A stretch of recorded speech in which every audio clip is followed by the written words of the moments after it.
সুপ্রিয় দর্শক আসসালামু আলাইকুম, কেমন আছেন আপনারা? নিশ্চয়ই ভালো আছেন। আজকের ভিডিওতে আপনাদের সবাইকে স্বাগত জানাচ্ছি। আজকে আমি আপনাদের সাথে শেয়ার করব কিভাবে শুরু হয় লেবার পেইন। তাহলে চলুন মূল ভিডিওতে যাওয়া যাক। বাই দ্য ওয়ে, মূল ভিডিওতে যাওয়ার আগে একটা কথা বলি, আমি আমার চ্যানেলে pregnancy related, specially normal delivery related অনেক ইম্পর্ট্যান্ট তথ্য ভিডিও আকারে শেয়ার করে থাকি। এই তথ্যগুলো আমার পার্সোনাল এক্সপেরিয়েন্স ও আমার ডক্টরের সাজেশন থেকে নেওয়া। তাই আমার চ্যানেলটিকে যদি একবার আপনারা ভিজিট করেন, তাহলে আপনারা আপনাদের প্রশ্নাতীত মনের অনেক প্রশ্নের উত্তর পেয়ে যেতে পারেন। আমন্ত্রণ জানাবো আমার চ্যানেলটিকে একবার ভিজিট করে দেখার জন্য। এবারে চলুন মূল আলোচনায় যাওয়া যাক। আমি শুরুতেই বলেছি আজকে আলোচনা করব কিভাবে শুরু হয় লেবার পেইন। দেখুন, আমরা সবাই জানি যে নর্মাল ডেলিভারিটা সিজারের তুলনায় খুব ভালো, কারণ সিজার হলো একটা ছোটোখাটো অপারেশনের আগে পরে বিভিন্ন ধরনের ঝুঁকি থাকে, সাইড ইফেক্টস থাকে। নর্মাল ডেলিভারির ক্ষেত্রে কোনো ঝুঁকি, সাইড ইফেক্টস কিছুই থাকে না। সেই জন্য সব জেনে বুঝে আমরা সবাই নর্মাল ডেলিভারিকে পছন্দ করি। সন্তান জন্মদানের ক্ষেত্রে আমাদের অন্যতম পছন্দের পদ্ধতি হলো নর্মাল ডেলিভারি। এখন যেহেতু নর্মাল ডেলিভারি একটা প্রাকৃতিক পদ্ধতি, তাই প্রথম থেকে শেষ পর্যন্ত প্রতিটি ধাপই প্রাকৃতিকভাবে শুরু হয়ে প্রাকৃতিকভাবেই শেষ হবে। জোর করে ডাক্তার দিয়ে টানা হ্যাচড়া করে বিশেষ কোনো কলা কৌশল, স্পেশাল কোনো ওষুধ কোনো মতেই কিন্তু কিছু সম্ভব নয়। তাই অবশ্যই এটার জন্য আপনাকে ধৈর্য সহকারে অপেক্ষা করতে হবে। জেনে রাখবেন, নবম মাসে 37 থেকে 40 সপ্তাহ হচ্ছে নর্মাল ডেলিভারির আদর্শ সময়। নর্মাল ডেলিভারিগুলো 37 থেকে 40 সপ্তাহের মধ্যে অটোমেটিক হয়ে যায়। এবারে কারো 37 সপ্তাহে হয়, কারো 38 সপ্তাহ, কারো 39, কারো 40 সপ্তাহে হয়। আপনার যখনই আপনি নবম মাসে পড়বেন, তখনই খেয়াল করবেন নিজের মধ্যে কিছু সিমটমস দেখতে পাচ্ছেন। সেগুলোর মধ্যে উল্লেখযোগ্য কয়েকটি হচ্ছে কোমরে ব্যথা, তলপেটে ব্যথা, পাতলা স্রাব পা দিয়ে গড়িয়ে পড়া, এছাড়া থকথকে স্রাব, আঠালো স্রাব, হালকা হলদে বর্ণের স্রাব, হালকা সবুজাভাব স্রাব, এই ধরনের বিভিন্ন ধরনের স্রাব যাবে। এছাড়া জরায়ুতে ব্যথা, যৌনাঙ্গে ব্যথা, নিচের দিকে চাপ অনুভব করা, তলপেটে ব্যথা, হাঁটতে চলতে কষ্ট হওয়া, হাতে পায়ে পানি এসে যাওয়া ইত্যাদি বিভিন্ন ধরনের সমস্যা চলতে থাকবে। এই সমস্যাগুলোর মধ্য দিয়ে যেতে যেতে একটা সময় হঠাৎ করে দেখবেন যে কোনো সময় যে কোনো পরিস্থিতির মধ্যেই দিয়ে আপনার পিরিয়ড শুরু হয়ে যাবে। আপনি একদম ঠিকই শুনেছেন, পিরিয়ড শুরু হওয়াই হচ্ছে নর্মাল ডেলিভারির প্রথম ধাপ। যখনই বাদামি স্রাব যাবে বা পিরিয়ড শুরু হবে, দেখবেন তখনই বুঝবেন যে আপনার ডেলিভারি প্রক্রিয়া শুরু হয়েছে। এরপরে আস্তে আস্তে করে পানি ভাঙবে।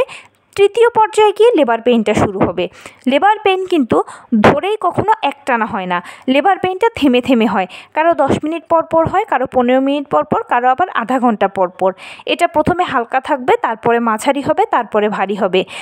লেবার পেইনটা যখন শুরু হবে, তখন কিন্তু যে কোনোভাবেই শুরু হতে পারে। কেউ বলে যে পেটের এক পাশ থেকে শুরু হয়, কেউ বলে যে আবার তলপেট থেকেই শুরু হয়, আবার কেউ নর্মাল পেটে ব্যথার মতোই ফিল করেন এবং আস্তে আস্তে সময়ের সাথে সাথে বাড়তে থাকে। তবে ব্যথাটা যেরকমই হোক না কেন, এটা আমি আবারও বলছি, কারো 10 মিনিট পর পর, কারো 15 মিনিট, কারো 20 মিনিট পর পর হবে। এটা একটানা কখনোই হবে না। যদি আপনার একটানা ব্যথা হয়, তাহলে বুঝে নেবেন যে সেটা অন্য কোনো কারণে হচ্ছে। তখন ডাক্তারের সাথে সেক্ষেত্রে যোগাযোগ করে নেবেন। আরেকটা কথা বলি, অরিজিনাল পেইন আসার আগে কিন্তু ঘন ঘন ফলস পেইন হয়। ফলস পেইনটা কেমন? সেটা কোমরের দিক থেকে আসবে, তলপেটের কাছে এসে পায়ের নিচ দিয়ে চলে যাবে। খুবই অল্প সময়ের জন্য থাকবে এটা, কিন্তু একটু ঘন ঘন হবে।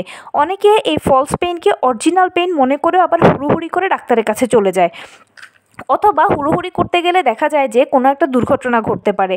আপনার পেইন যেরকমই হোক না কেন, ধীরস্থির থাকবেন।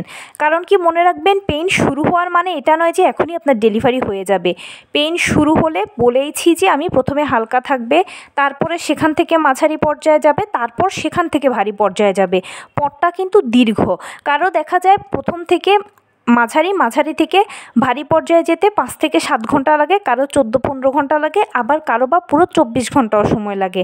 তাই যদি আপনারা বুঝতে না পারেন যে আপনার কি অরিজিনাল পেইন হচ্ছে না ফলস পেইন হচ্ছে, তখন সেক্ষেত্রে অবশ্যই ডাক্তারের সাথে যোগাযোগ করবেন।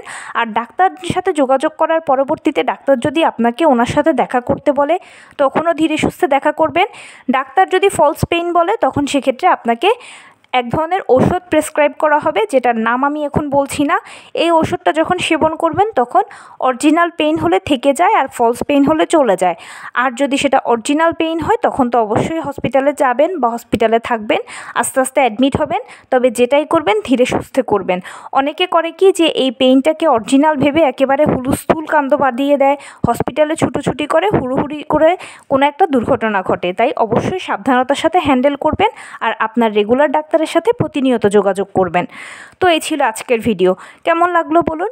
যদি ভালো লেগে থাকে ও হেল্পফুল হয়ে থাকে তাহলে প্লিজ লাইক, কমেন্ট, শেয়ার করতে একদম ভুলবেন না। আর সেই সাথে আমার চ্যানেলটিকে সাবস্ক্রাইব করার বিনীত অনুরোধ রইল। পাশে থাকা বেল আইকনটি ক্লিক করে দেবেন যেন আমি ভিডিও আপলোড করার সাথে সাথে আপনারা নোটিফিকেশান পেয়ে যান। যদি কোনো প্রশ্ন থাকে কমেন্টসে জানাবেন, আমি রিপ্লাই দেব। প্লাস যদি কোনো পরামর্শ থাকে যে কোন বিষয়ের উপরে ভিডিও বানালে আপনারা উপকৃত হবেন সেটাও জানাবেন। আমি আপনাদের পছন্দের সর্বোচ্চ প্রায়োরিটি দেব। ভালো থাকবেন, সুস্থ থাকবেন। আসসালামু আলাইকুম।